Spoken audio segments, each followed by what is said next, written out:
Malegaon in Maharashtra, and there he is working as an professor uh, since last January, and there he developed many new courses, and he introduced many new courses and developed one research lab for renewable energy resources. He also worked with KK Wag Institute of Engineering, Education and Research as an associate professor, and before that, he was working at Sandeep University as an assistant professor, and he worked over there as an associate professor also before joining um, Maulana Mukhtar Ahmad Nadwi Technical Campus.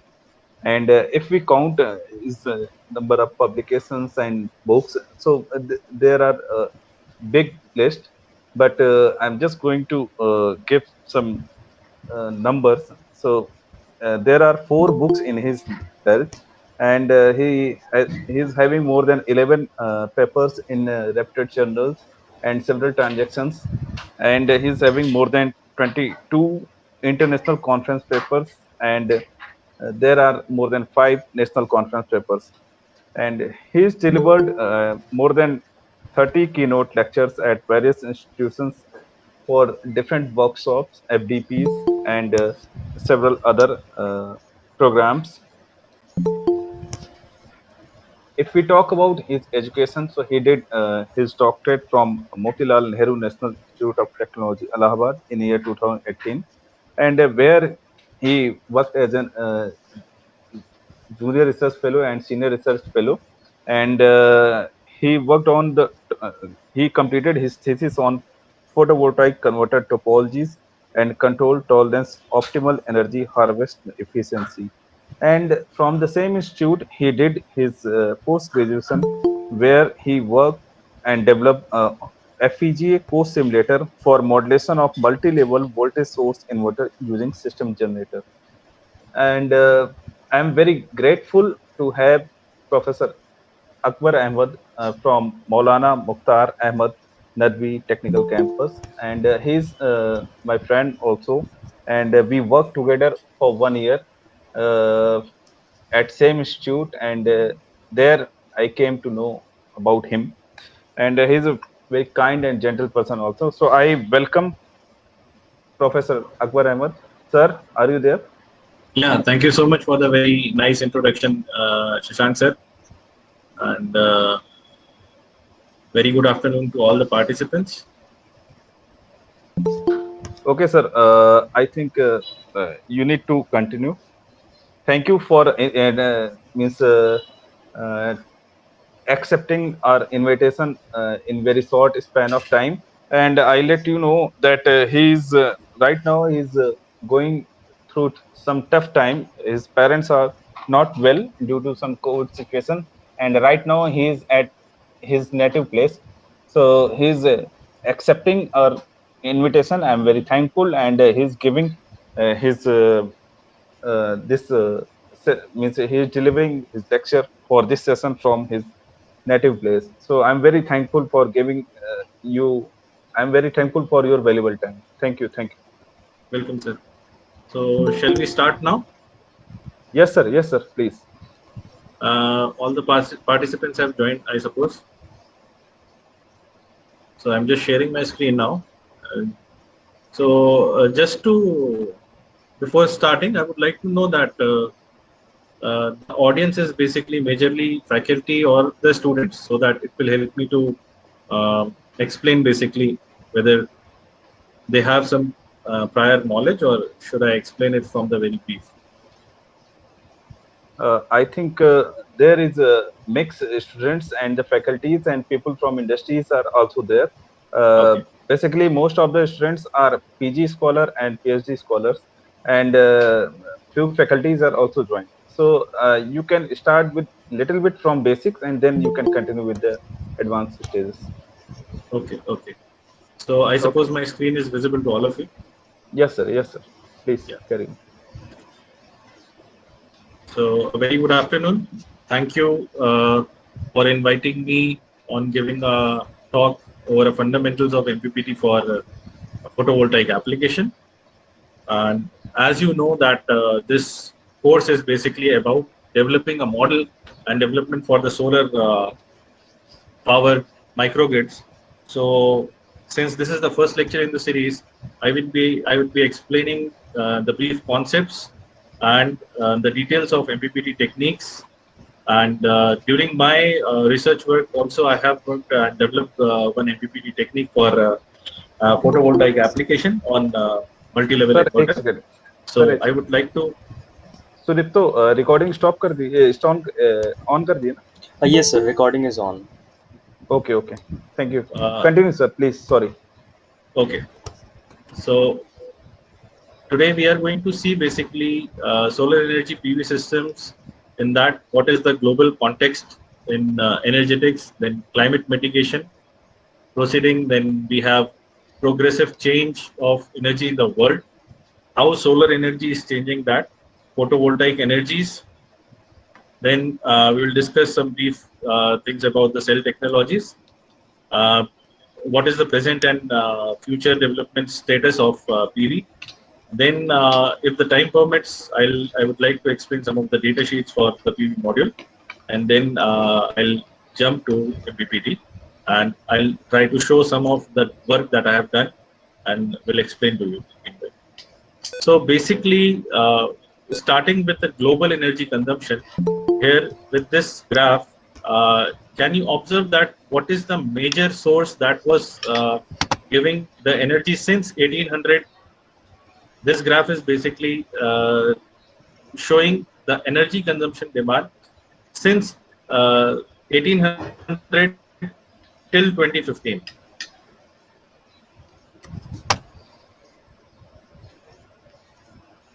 So here, first of all, this traditional biofuels, it is represented by green slot. And here you can see that now in the starting from the 1900, the dependency on the coal, it started to increase. Variation of the population is also increasing. So what is happening? Our energy dependency on coal is basically increasing day by day. Coal and crude oil, basically, if we will take the combination of these two, natural gas, coal and crude oil, this will definitely summarize that still our dependency on energy generation is majorly coming from these three.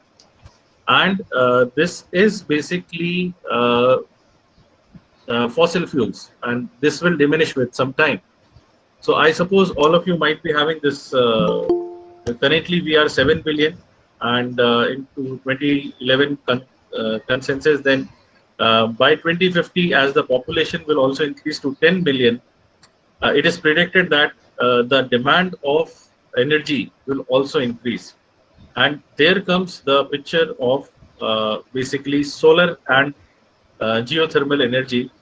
And this is the graph which is given by German Advisory Council on Global Change. And here you can see by 2050, we will be having the major generation of power through solar photovoltaics and solar thermal generation, which is represented here in yellow color. So combinedly, if we will say wind and solar, they will be majorly giving around 30% of the power in 2050, in the near coming future. So as represented, around 34% of the power by 2040 will be given by solar and wind. So that is why there is a paradigm shift, and recent research work is basically motivating to move the researchers from the conventional sources to solar and wind. So these are the data which is taken from IEA, NPS, and BNEF. So these are all authentic data, and the objective here is to reduce the dependency on the coal. So basically, if lesser number of coal or less consumption of the coal is there, we can have the reduction in basically the reduction in the temperature.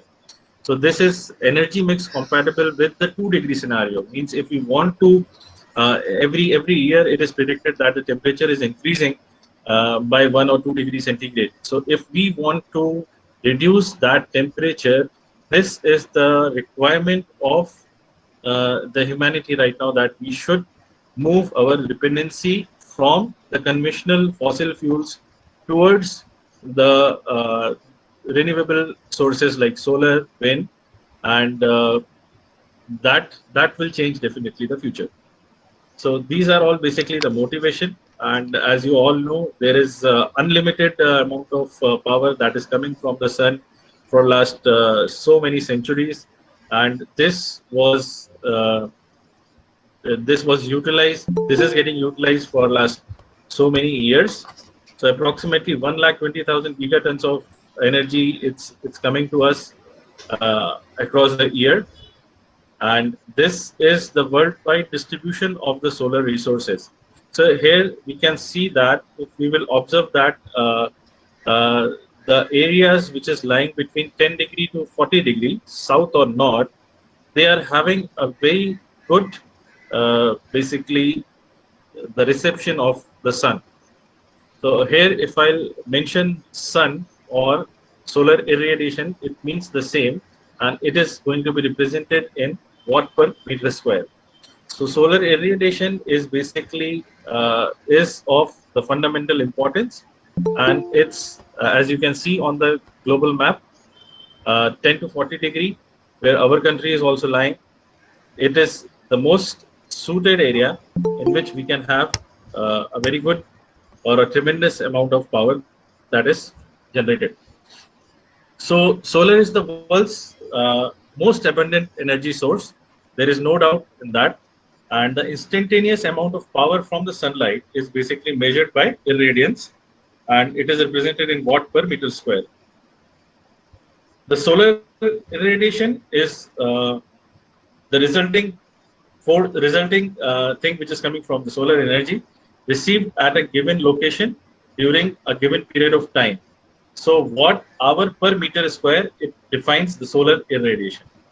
So here in this graph, we can see that the direct solar energy here, which is represented by this yellow color, it shows that this primary energy compared to all the other sources, this is the highest that we are getting.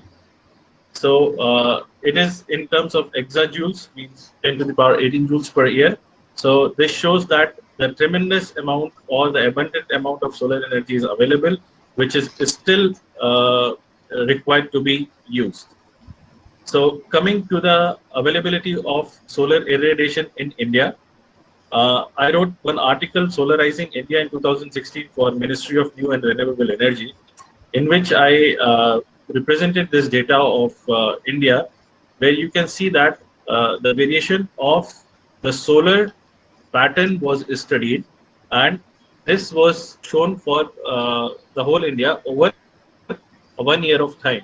So these graph basically this color shows 6.6 to 6.4 kilowatt hour per square meter. So these are the areas in which is represented basically the amount of abundance of the solar energy that is getting to the uh, our country. Then we have the cumulative installed capacity, and this is the most recent data which is taken from IEA, and here it is represented that in 2020 we have reached around 900, approximately 900 gigawatt of power, and it is still increasing just because of pandemic situation. uh, we have faced a little bit reduction in the generation of the power, but still it is on the progressive stage. So China basically is the leader in this, which is having around 300 gigawatts of 250 gigawatts of cumulative power capacity, and which is followed by European Union, which is around 151 gigawatts. Then we have US, nearly 100 gigawatts of power, Japan, and combinedly, if we'll take the graph of the Asia, and in this region, we will find out that collaboratively, India, China, we are the largest producer of uh, solar energy. And in 2020, basically, Australia reached around 20.2 gigawatts cumulative installation. So this all shows that in the last 10 years of time, where you can see in 2010, the power which was generated was not around 10 to 20 gigawatts of power. And in just 10 years, understanding the situation of the climate change and several things which is happening because of that, you can see there is a tremendous growth from 10 gigawatt to 1000 gigawatt approximately. This is a tremendous growth. And I suppose this kind of growth will be continued for the near future till 2040, so that our dependency on the fossil fuel may get reduced. So this is the theoretical PV penetration in 2020. Basically, the top 10 countries here it is shown, and annual installed capacity, as you can see, China it injected around 48.2 gigawatts of power in 2020, where we stood on the sixth rank. We India we produced around 4.4 gigawatt. And to tell you all about that, we have a mission of generating around 100 gigawatts of power by 2022.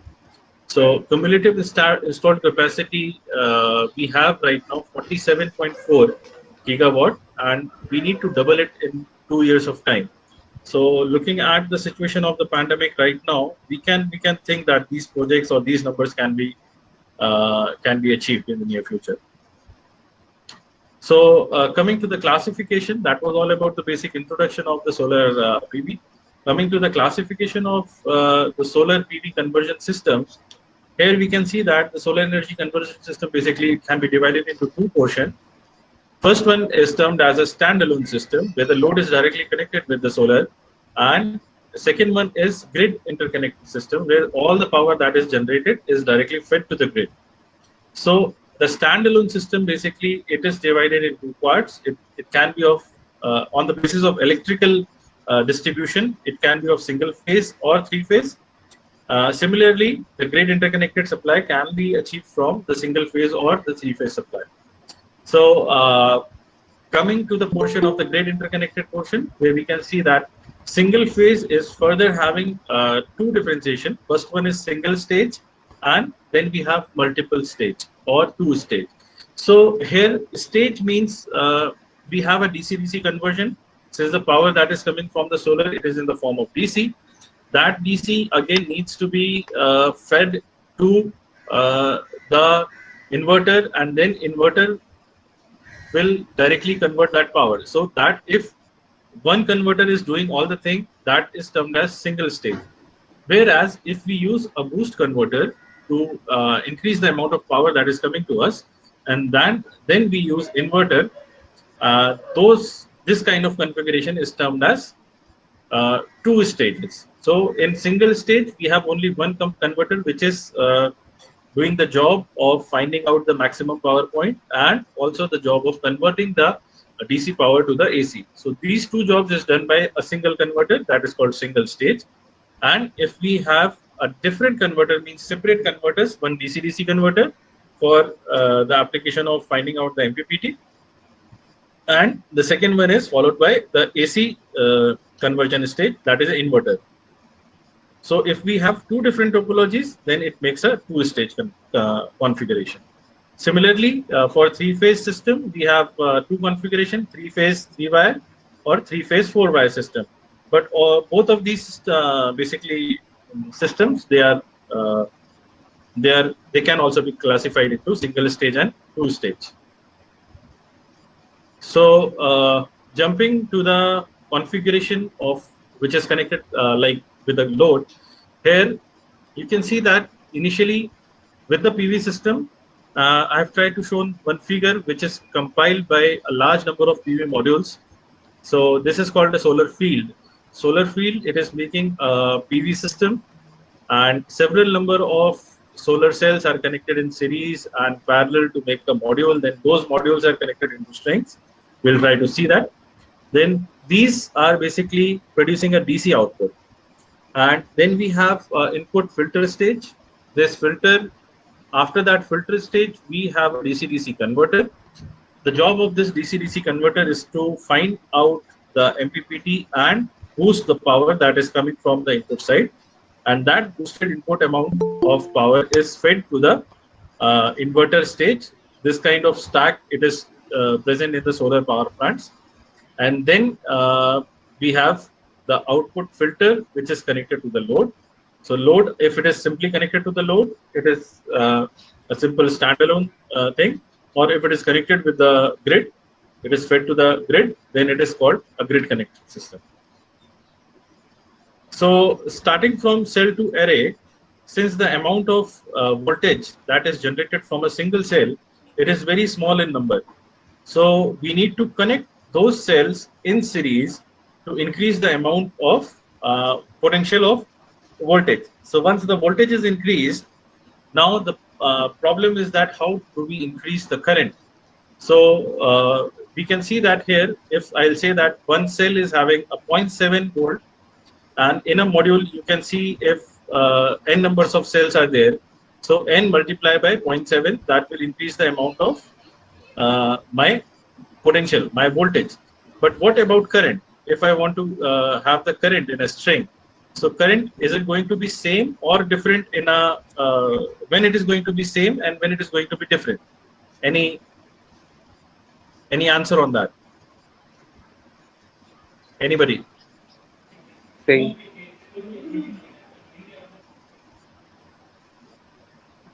In series, what is going to In be series, current same? will be same.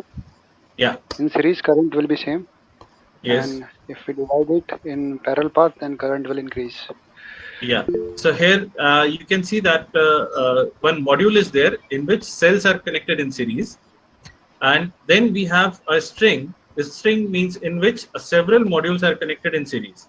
So these are some of the terminologies that we use always in solar photovoltaic plant. If we are talking about a cell, cell means the smallest entity which is having the least amount of voltage, 0.7, 0.5 to 0.7 volts.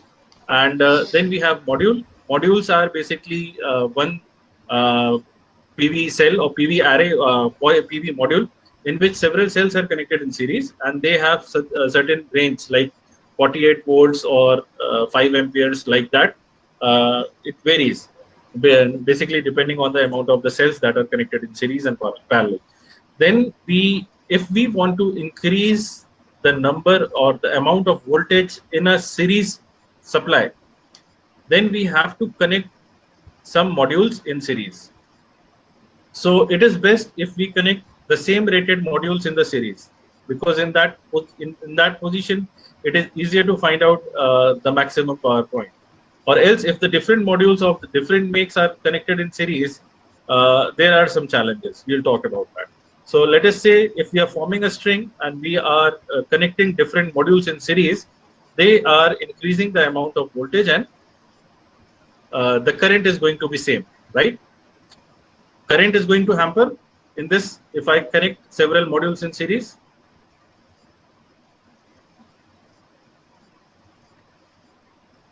No, sir. Current will not increase. Right. So what will happen if I want to increase the current? So the answer is we need to have certain set of strings in parallel. So let us say if 4, or here it is shown 2. So if two modules are connected here and they are connected in now two parallels, they are connected in parallel, this will increase the potential and as well as the current. So this is the manner by which we design the array, and all these things are basically dependent on the amount of the current. Basically, current is the factor which is deciding the price of an inverter. So whenever you are designing any solar array or a solar system, you should always keep in mind that how much copper you are going to take in for the consideration. So here one block is shown, VI characteristic. This single IV characteristic shows the single cell. Then when they are connected in series, what is happening here? This block is getting increased. I hope my cursor is visible. So here what is happening? This voltage is getting increased when we are connecting several cells in series. But what happens if I want to connect certain things in parallel? So this upward direction, this shows they are connected in parallel. The amount of current is getting increased. So here, if the number of the cells, two cells like this, if they are connected here, So in this manner, the IV characteristic of the whole string will increase, right? Any doubt in this till now?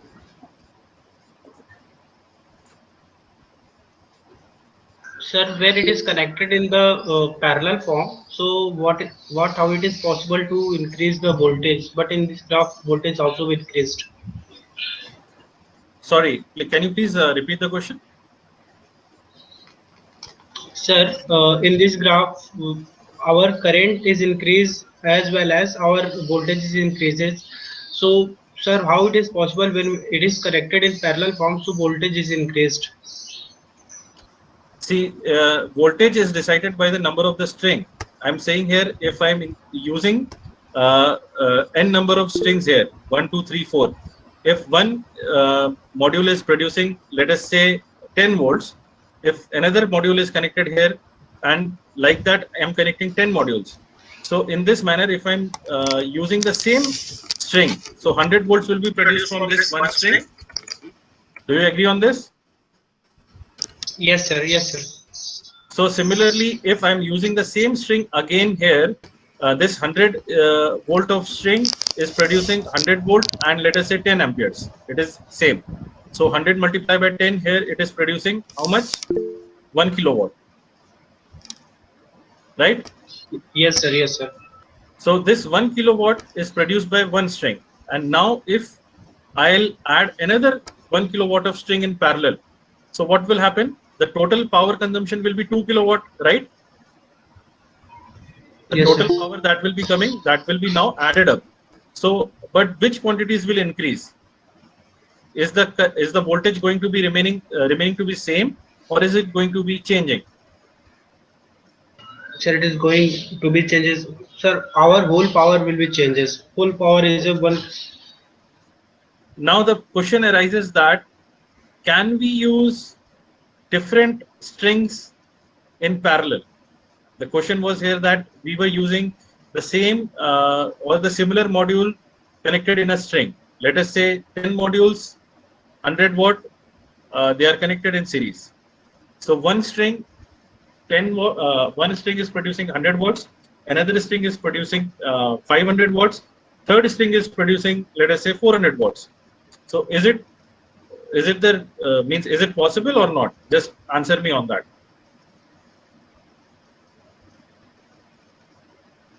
It is possible, sir.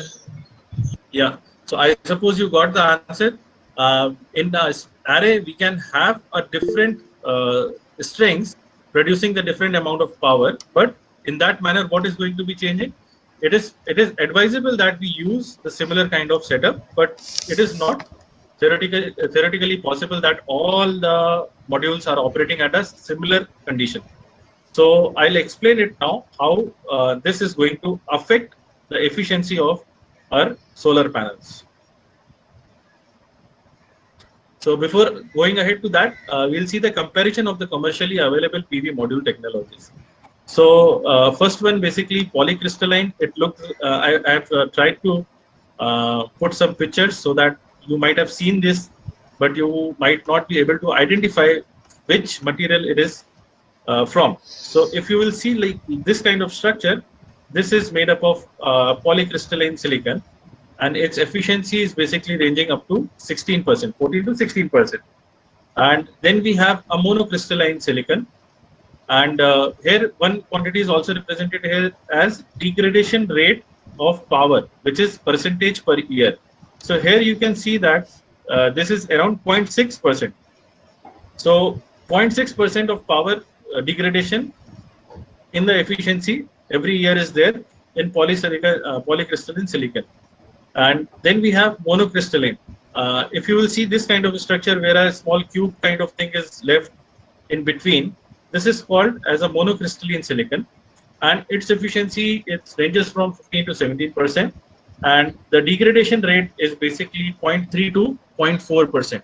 So this is degradation of power per year. Then we have cadmium telluride. This looks like this one. Its efficiency is up to 13%, and its degradation rate is also 0.4 to 3 up to 3.33%. Then we have a copper indium gallium. This is called material based devices. So copper indium gallium selenide, its efficiency ranges up to 12%, and degradation rate is basically from 0.96 to 1.44. And then we have the purest form of silicon, amorphous silicon. If that's efficiency ranges up to 7 to 10%, and the degradation rate is up to 1% per year. So this shows basically the commercially available PV module technologies which is there.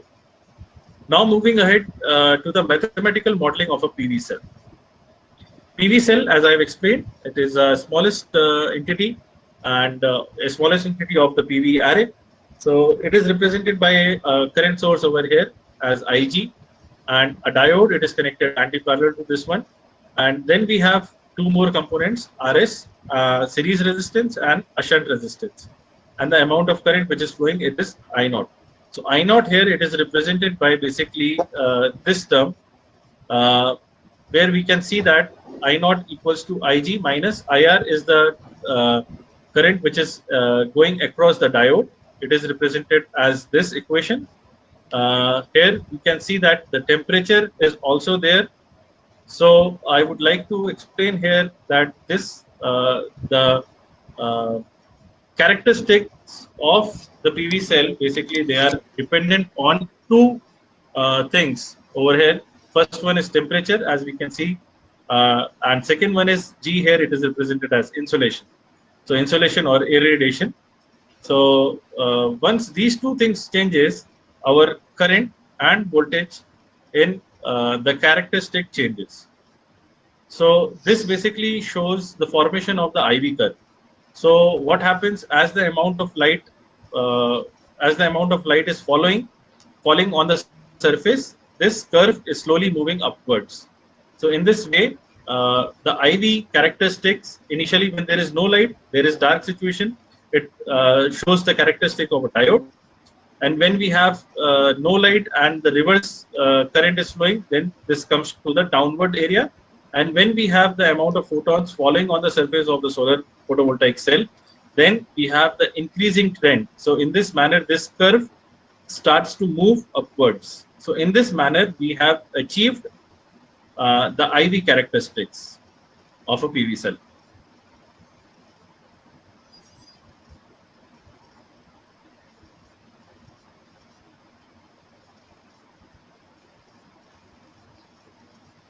So what happens if we increase the shunt resistance and the series resistance?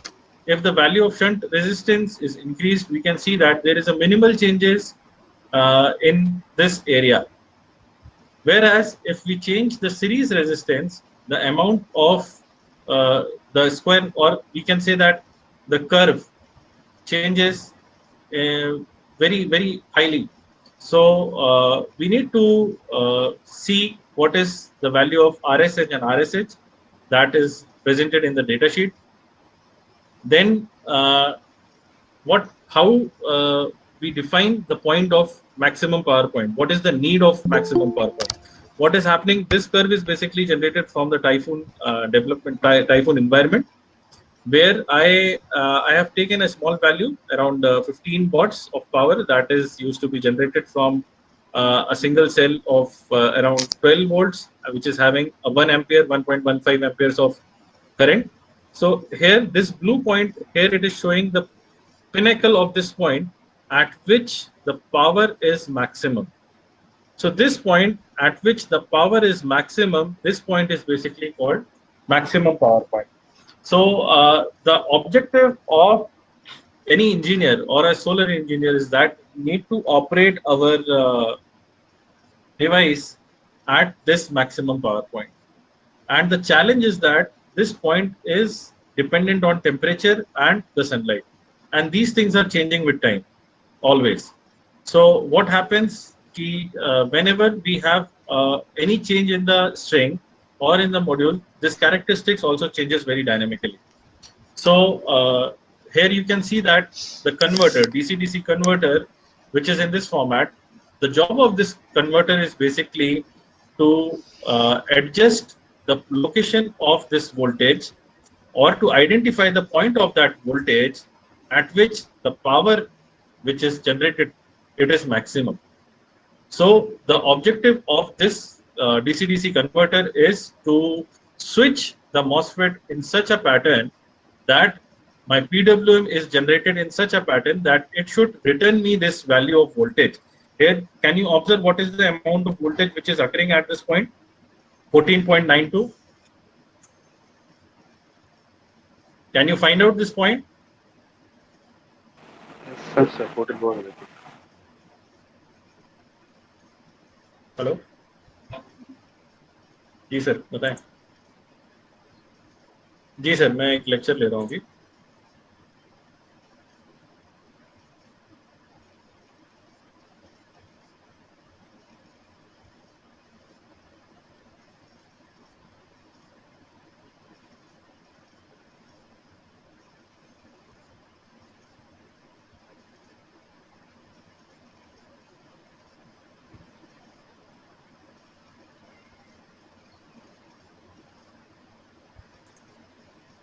Sorry for the interruption. I just got an important call. So here, as we were discussing, what is the amount of voltage that needs to be returned by the controller?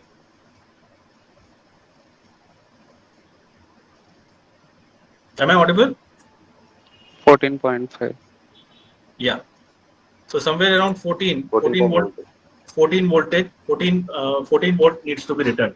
So can you observe the two values which is written over the top of this curve? Here, what are these two values which is represented here? Radiance and temperature. So how much is that? 1000 watt per meter square and 25 degrees centigrade. So is it the same situation that is going to occur in the field, or this thing is changing always? It will change as always. Yeah. So what is happening here? Basically, I would like to introduce one term here, which is called STC, Standard Testing Condition. So whenever you are choosing any photovoltaic module, you will see that the STC is written over that, Standard Testing Condition. So in the standard testing condition, what is happening? They are basically defining that my irradiation is at 1000 watt per meter square, and temperature at that point of testing is 25 degrees centigrade. So is it an important thing to have a STC? In what sense? If yes, in what sense it is important? Why do we need STC? Sir, we need STC to make a reference line so that the actual value and what's ideal value you can assert. Half of your answer is correct. I would like to say here, suppose I am producing X module, you are producing Y module. Like that, so many module generators are there in the market. So if we are not giving the specific data, the ease of the customer to choose which panel is suitable for which condition. So my consumer will be confused. So this standard testing condition is defined by IEA and other team, so that there should be one specific condition at which we can find out what is the data which is coming from the solar module. Is it clear? Yes, sir. Just to draw a reference line between different manufacturers, we have taken this STC. So what is happening here? 1000 watt per meter square and temperature is 25 degrees centigrade. This is basically my standard testing condition. So one thing here, it is connected, DC-DC converter is connected here with the load. So what is happening? This DC-DC converters, these can be of different type. They can be of either boost or step-up converter, buck or a step-down converter, buck boost or other kind of converter. Then we have isolated converters where flyback, forward, push-pull and half. These kind of converters are there. These we can use here in the DC-DC converter, and so many publications on changing the DC-DC converters and trapping the maximum power point. It is available in literature. So any researchers who are working or who are going to start their area, you should follow one researcher called Friede Blabjer. His Quatrolis and Blabjer. This paper is there on Maximum PowerPoint. That will help you to identify which technique is better. Quatrolis and Blabjer. So this is basically the modeling where we can observe that different dependency on means the change of the irradiation, how my maximum power point is changing. So here you can see that if I will change this insolation 1000 watt per meter square, this power which is coming at this point, it is changing in this manner. And similarly, there is a minimal change in the voltage. So the converter here, the objective of the converter here is to return the point at which my power is maximum. So please understand here, this converter, DC-DC converter, it is returning the value in the form of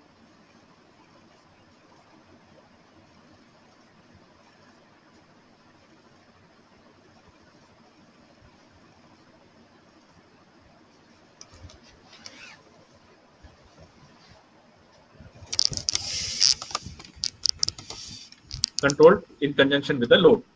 So these are the changes in temperature and insolation, which is represented in this manner. You can see that our MPPT is changing regularly.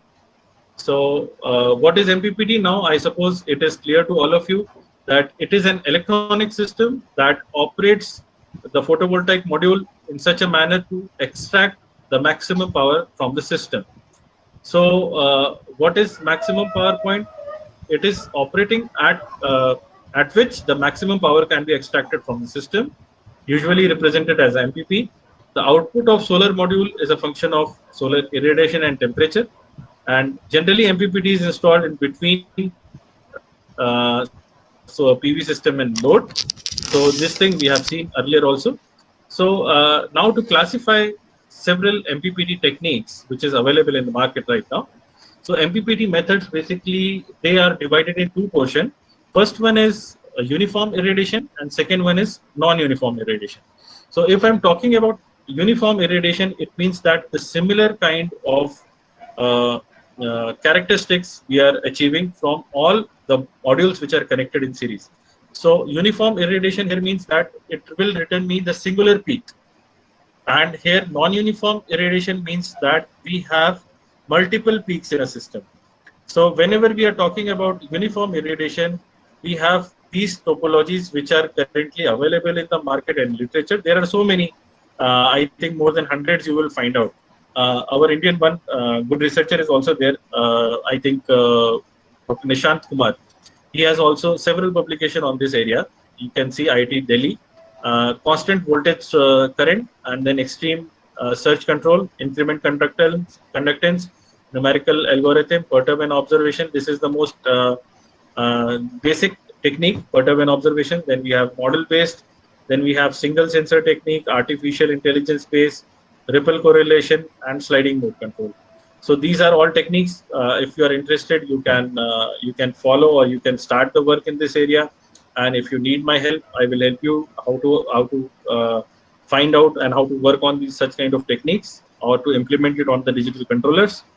Then we have on non-uniform irradiation, we have PV array reconfiguration, we have evolutionary algorithms, we have numerical algorithms, distributed MPPT. This technique, as I have suggested, that let us say one string is having 1000 watts, another string is working on 500 watts, or another string is working on 800 watts. So in that time, what is happening, basically all the strings are producing a different amount of power. So distributed MPPT, the work of this thing was that to extract the maximum power which is available in each string and combine that power and fed it to the grid. So in that manner, the maximum amount of power can be gathered from the non-uniform irradiation case. So this is the validation and comparison. As I said, this is basically this is taken from the Agilent solar PV module emulator. So there I have fed means the real-time table for generation of this IV curve. I've given this as an input, and with the help of the boost converter, this hardware setup shows the change in the pulse width modulation, and here you can observe that this PV voltage, how it is getting increased, and this was the hardware setup. This is basically the perturb and observation technique. So let us discuss this first of all. I think Shashank sir is going to explain the boost converter model with the P&O algorithm. Am I right, sir? Yes, sir. It is going to be discussed, but not by me. Mrs. Kushbu Purwar will demonstrate, Okay. means model the circuit. Okay, so do I need to explain this, or it will be explained in the later slides? If you can explain, it's better. I think you are expert in this field. Yeah, sure. I'll just explain, because I think the time is about to end. So I was just thinking, if I have the at least 10, 15 minutes of time more, then I can explain it. Yes, yes, yes. You can go ahead, please. Okay, thank you. So in this perturb and observation algorithm, basically we need to first of all measure the instantaneous value of voltage and current. Once we have this DC values of voltage and current available with us, we need to find out the power. So the power is simple, the product of this measured value of voltage and current. And then we need to find out the change in power. So the change in power basically means either we are stepping ahead in the instance, or we are getting it backwards. So if I'll say that it is better if we'll move from the VOC. Here I need to explain one or two things more. Like we have the term called VOC. VOC means open circuited voltage. So whenever we are having the open circuit voltage available, at that point, what is happening? It is starting at the point of end of the curve. So if we are starting from that, in the backward direction, the instant that will be taken is k minus 1. So if I am taking k minus 1, what is happening? The difference of power here, it will be calculated as delta P. So what is happening if I'm going to observe the change in power, and that change in power, if it is greater than 0, or we can say if the change in power is positive. So if the change in power is positive, or the change in power is negative. So what is going to happen if the change in power is positive? We are going to check whether the difference in the voltage was positive or negative. So if the difference in the voltage was positive, then we need to increase the array voltage. Means the voltage needs to be increased. And if the voltage, that the difference of the voltage which was coming negative, then we need to decrease the array voltage.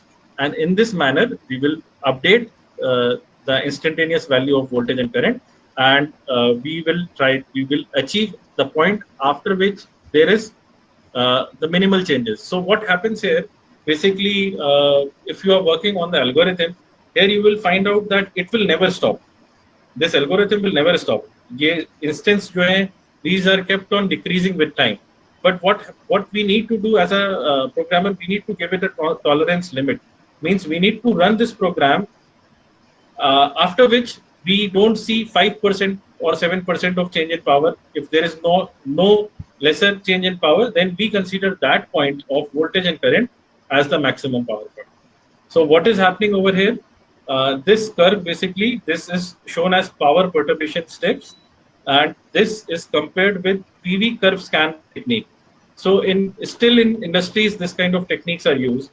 What it usually does, it scans the whole curve, means it increases the voltage from in a step from 0 to X amount, and then what is happening after the whole curve is scanned, it returns the maximum value, and that maximum value is considered as the maximum voltage. This is represented as in red color here, and in green color it is represented the power perturb P&O scheme. So what is happening? As soon as it has reached to the this location, it has always means it is moving ahead. Then it is finding out, no, there is the power is getting decreased. So again, it is stuck to that point. So the basic disadvantage is in this technique is that oscillations, as you can see here, it is always coming. In P&O technique, these oscillations are there. So because of these oscillations, you can see that this kind of disturbance in DC voltage, it is coming. To avoid such, we use DC link capacitors, but still there is a scope of decrease in this oscillations. So then it comes that incremental conductance algorithm. This algorithm is a different algorithm. Here it shows that we need to take the derivative of the power. So power basically it is if we are taking the derivative of the power with respect to the voltage, and we are equating it this with this conductance, and we'll try to find out the value at which the change in the conductance is equal to the minus I by V. So at this point, the value which is returned, it is called basically the maximum power point. So the similar structure is there. We need to use the sensors, and by using those sensors, we need to find out the value of the voltage and value of the voltage at the different instance. Similarly, the power and the power instance, we need to find out those things, and then we need to calculate delta V, delta I, and delta P, and then we need to check whether it is equal to 0 or not, or if it is having some positive value, then we are going to increase the reference value, and then again we need to stop at a certain location. So this is called incremental conductance. So either sir will continue with power perturb and observe or incremental conductance. These two techniques will be used. These are the advanced techniques which the researchers are using. The modified perturb and observe, where it is basically we divide the curve into different bands, and then we check for the duty cycle and the slope, how the slope is changing. So several modifications are there in perturb and observation schemes. You can observe, you can read out several papers. It is there. So I suppose if it is running, then I would like to show. Just give me a minute. I would like to show you how it is validated, and then we'll take a pause.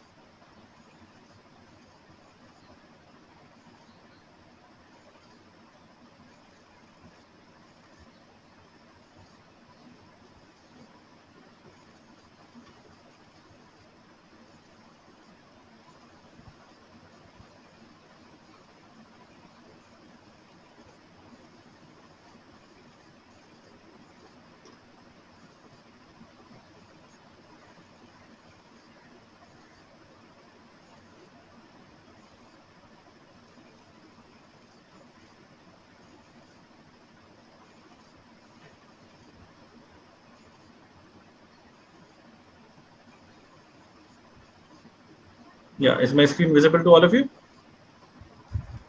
Yes, sir. Okay, so I'm just going to show you some of the videos.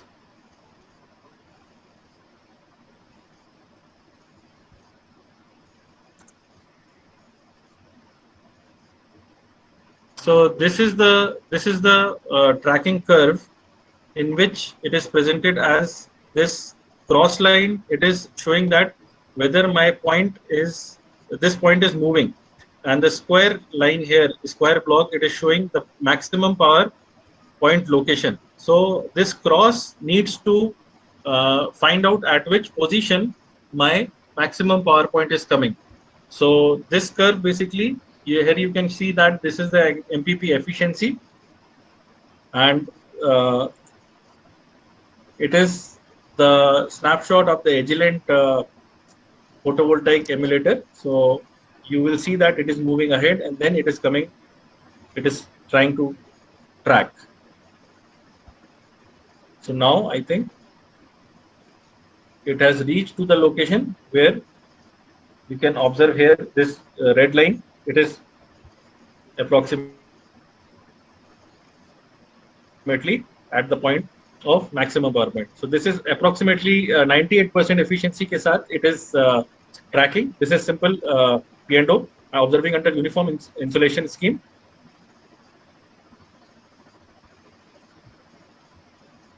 So this is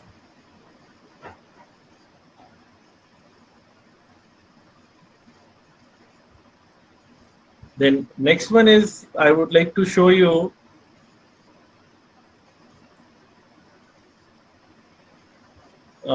this you can use in your further research work, where you need to find out or you need to develop the algorithm for the real practical problems where we have multiple peaks. And I was working on with the Typhoon Hill since 2017, And with my recommendation and effort, I think now in this feature is also there, tracking the multiple peaks. Am I right, sir? Yes, sir. Now the things are there. Yeah. So this is the problem. What is happening here? If we are using a 3 modules of different irradiation, they are following different irradiation on the different module. So what happens if we are having a normal P&O scheme? So normal P&O scheme will stuck to the first peak or the second peak or the third peak. If we are starting from the last location, it might stuck to this point. If we are starting from this position, this might stuck to this point and say that this is the maximum peak. But is it the maximum peak? This is the local peak. This is not the global peak. So the problem in such kind of situation where my module is basically uh, working under the situation where all the 3 are getting shading or different insolation.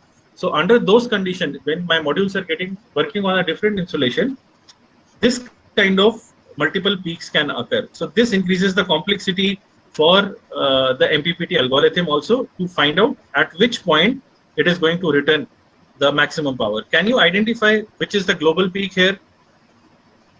Anyone?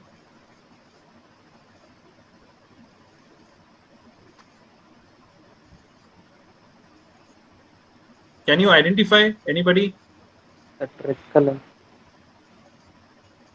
Which one is the global peak?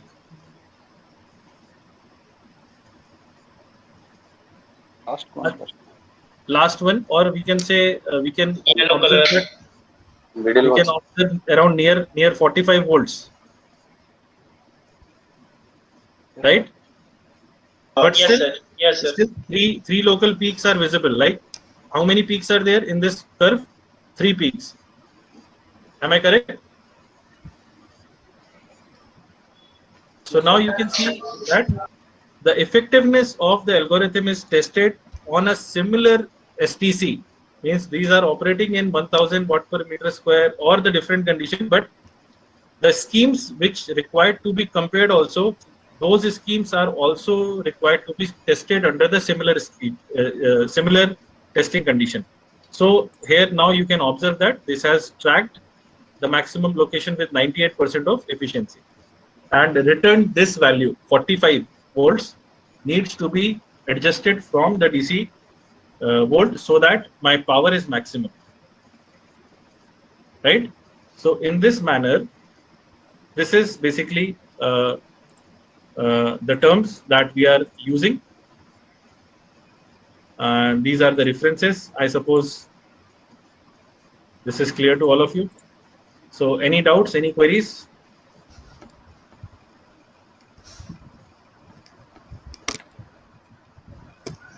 Sir, after solar PV, we take a filter in the figure you show. A Yeah. filter we take. So why we take this filter? Sir, mainly the work of a filter is to remove the harmonics. Right. So for removing the harmonics, we take filter here. Basically what we are suppressing the harmonics, not removing. We can say we can only suppress the harmonics.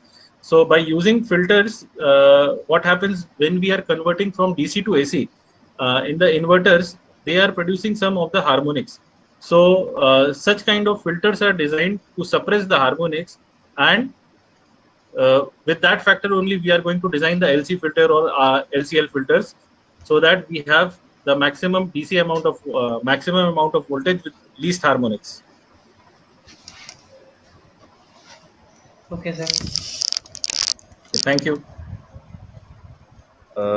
Sir, one participant is there, Anurag Sharma. He posted in chat one question, that is, what is the relation between solar PV open circuit voltage and the DC link voltage? See, VOC is basically the open circuited voltage when there is no the circuit is open. So at that point there is no current. So you can when we are studying the output voltage, so this is the maximum amount of voltage that can appear from the string. So there is no relation like if you want to develop the relation between VOC and DC link voltage. So there is no such relation. However, if you will say that this VOC of the string if you will find out what is the string voltage. So basically, based on that string voltage, we will be able to find out the DC link voltage, and that string voltage needs to be checked with the maximum amount of DC voltage which is coming from the string. Multiple strings are there. Let us say the maximum voltage producing string K use se hi we will be able to decide the DC link voltage. So which I can see that in which PV module technique is used in application. Forward Meenal Salunke. Saluke. Yeah. Yes. Yes. So which means what? What is the question Means exactly? in PPT 16, in your slide 16, she is asking about this which technology is discussed into slide 16. Just hold on. I'm just checking.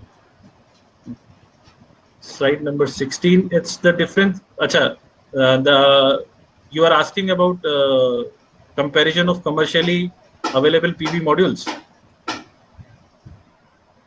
Meenal Saluke, ma'am, please unmute yourself and ask your question clearly. Hello, sir. Meenal here. Yes. Sir, in the slide number 16, you showed the different materials used. Yeah. Yes, sir. For which application these are used? Can for see which these, application these? Yes, these actually polycrystalline silicon. You can find out that these are used generally in the solar farms. Polycrystalline silicon. Whereas in home systems, or where the power ranges between 1 to 10 kilowatts, and we want to install it in the home system, like suppose you want to install it on your home, so we want to have the degradation rate lesser. So if we are thinking about the lesser degradation rate for 25 years of time, so we go for monocrystalline silicon. Whereas the material-based items, I have seen some of the buildings which are using the glass also, which looks transparent, but they are solar conducting glasses. So they are made up of from amorphous silicon or cadmium telluride. So they are fancy looking, but they are not producing much efficiency or much power. So such material-based items, they can be used in the solar umbrella or the sheet or the solar glasses, but still they are very expensive. They are means luxurious item compared to the poly and the monocrystalline silicon. So basically, poly and mono is used in the solar farms. Thank you, sir. Thank you very much. My pleasure. Thank you. Sir, Mr. SM Adnan, he is asking in an array of string. I think you are seeing in chat box. Yeah, I'm able to see in an array of a string. If any of the panel fails, so what happens here? The bypass diode is connected. So suppose, let us say, if you are not using the bypass diode in the earlier days, if one of the panel fails, then the whole string was interrupted. But now, if only one panel fails, the bypass diode is connected. So with that fail of that panel, what is happening? Only the hotspot is generating. So if you will study that phenomena, if there is no bypass diode, the hotspot will generate and that will destroy the string. But now, with the use of the bypass diode, that diode is connected in the anti-parallel. And what happens whenever there is a decrease in the amount of the current, that bypass diode automatically bypasses that failure panel, and just basically the output of that string voltage that is decreased in the efficiency. So I can see another question is there. Is there any dependency of on the rate of change of temperature, voltage on sampling interval for collecting the samples? Yeah, here what you need to see, there is one paper which is developed by Quattrolis, which I told. So in that, the mathematics for dependency, Quattrolis and Friede-Brabtjer in 2015, you can find out that paper, and the mathematics behind that rate of change of temperature and voltage with the use of sampling interval. It is mentioned in that. However, what I suggested is that you use the similar sampling interval if you are trying to means compare different technologies, because sampling plays a very major role. Let us say sampling affects the speed of the convergence of any scheme. So if my sampling interval is very less, that will take much more time to reach the MPPT point. However, when the sampling interval is large, it will work fast. So for the comparison purpose or for the returning of the values, it is suggested that you always use a similar sampling interval rates. Then with the help of boost converters, only voltage will increase, or will the increase in the current. See, and what happens here? Thank you. What happens here, if we are using the boost converter here, we are basically trying to adjust the voltage. That depends on your algorithm. But here, what we are doing, we are trying to adjust the voltage in terms of the duty signal, which is coming from the control signal. So we are not adjusting the current that is coming. We are using that similar current. However, what happens, if you will see the mathematics behind that boost converter, the ideal efficiency should be 1. So if we are increasing the current or the voltage, the ideal efficiency should be 1. So what is happening here? We are only dealing in photovoltaic techniques or photovoltaic converters. We only work out with the boosting of the voltage, because if we want to increase the current, that will also require more copper, and that will increase the value of the DC-DC converter and also the weight. Because if you want to inject current, you need to have the inductor, which will make the system more bulkier. So we only deal with voltage, and current we adjust in the string itself. So I hope I have answered this also. I think participant, do you have any more queries? Okay, we'll have somebody says yes, sir. Okay, fine. If you participants having any more queries, you can send in always mail, write it or down. you can chat. You can put leave in chat box, and we'll forward to Dr. Akbar sir. Due to shortage of time, is not able to answer all the queries, but he tried to answer almost all the queries. So right now, you can directly contact with him also. He shared his email ID. You can connect with him also for more details. And now I just I'm very thankful for Dr. Akbar for giving this brief uh, idea about whole solar technology, different MPPT technologies, and different means why we need to use these technologies, and a lot of things are there. So uh, I like to thank you, Professor Akbar, for giving his valuable time and valuable lecture onto this session. And thank you, sir. Thank you very much. Thank you so much. Thank you all the participants. Stay safe. Follow the protocols. We are going through the tough time, but the show must go on. Same to you, sir. Same to you. Be safe and be at your place. And I'm hoping that everything will going to be fine soon. So with this word, thank you very much, and have a good day, sir. Thank you. Okay, sir. Dear participants, I think we will have 5 minutes break, and then Mrs. Khushbu Purwar will start the same thing which you have listened in this last 1 hour about the solar technology and other things. So she is going to model a circuit into Typhoon Hill control center software, or you can say Typhoon Hill virtual hill device, that is MPPT boost charger. There she will try to model a circuit for boosting the PV power, PV output by using perturb and observe algorithm. So let's have 5 minutes break, and we will connect by 3:45. Is it fine to all of you?